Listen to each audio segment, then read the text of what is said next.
Hello and welcome to Electric Football Week 7, 2015. I'm alone here today and the set is not up for one very special reason. My partner Steve Brown lost his aunt over the weekend and he won't be here tonight. So I figured let me get our picks out, well, my picks out anyway. But prayers to the Brown family from myself personally and all the folks that watch this little show we call Electric Football. It's not the same with Steve. It's not going to be really funny because I'm really not in the mood. But here we go anyway. So the Thursday night game is the Hawks and the 49ers. Both are 2-4. The Hawks lose a wild one to the Panthers. That great game if you got to see it. And the Niners upset, in my opinion, they upset Baltimore. Can they do it again? I don't really think so. They're last in almost every category, and San Fran won't be celebrating Thursday night. I'm taking the Seahawks. Bills Jags. This is a closer match than I originally thought it was going to be, but you got to get up at 9:30 a.m. on Sunday on the East Coast to watch it, which I won't be doing. Um, Washington can't decide who's going to run the ball, and the Bucks are trying to decide if they made the right move by signing Jameis Winston with the number one pick. I'm taking the hometown Redskins here. Falcons Titans. Mariota is limping after the Dolphin stomp he received on Sunday, um, and the Falcons are trying to figure out why they sucked so bad last Thursday against New Orleans. Come on. Anyway, if Miami can hang 38 on Tennessee, I also believe that Atlanta can, but I think Tennessee will be a little more in the game than they were against Miami. But I am taking the Falcons. Saints Colts. What in the name of Orenthal James Simpson was that play that they ran the other night against the Patriots? It's the most bizarre thing I've ever seen in my life. And would they have a center and a running back standing there with four guys ready to eat them up? I don't know what the team was thinking. They were all looking at the sideline going, what the fuck? Anyway, uh, Luck looks healthier now, and unless they run out the cheerleaders and the mascot for a field goal attempt, pretty sure the Colts are going to win here. I'm taking the Colts. Vikings Lions. See, Steve, you got to take your team, man. That's what you got to do. Anyway, they have the second to last offense in the league, but somehow the Vikings come to play. The Lions finally get a W last week, albeit it was against Chicago.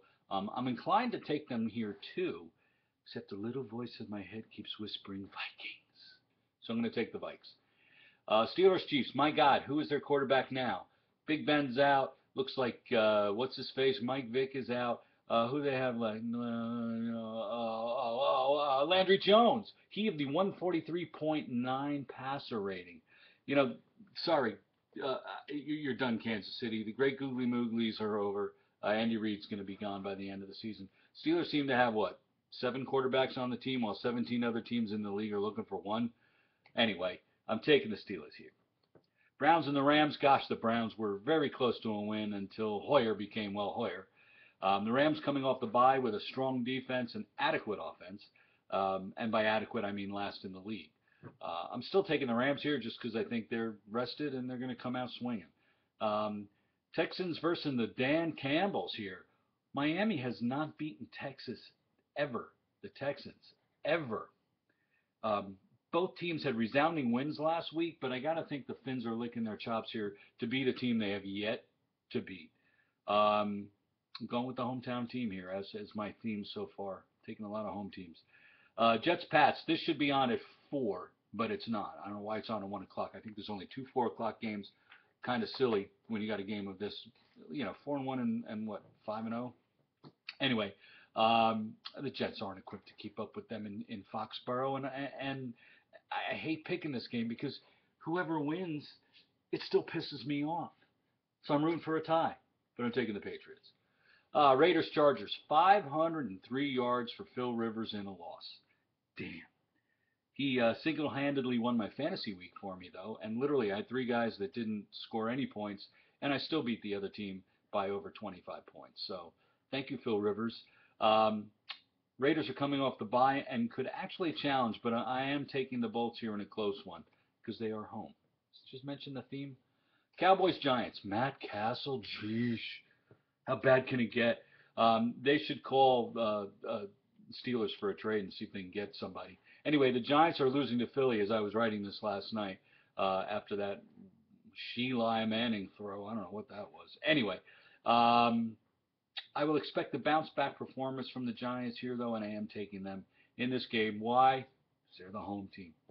Eagles Panthers, heroic Cam Newton just couldn't be stopped last week against Seattle. I'm telling you, it was a great game. Imagine what he's going to do to the Eagles.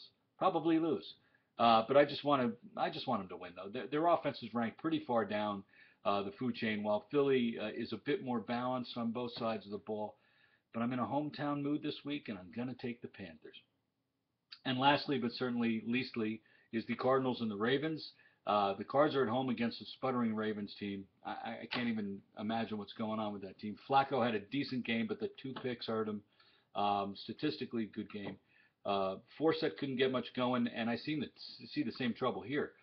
If you can't get Forsett running against the Cardinals, they're going to feast, on Joe Flacco here. So here's where I'm taking the away team, which is the Cardinals. So those are my picks for Week 7. We wish the Brown family the best.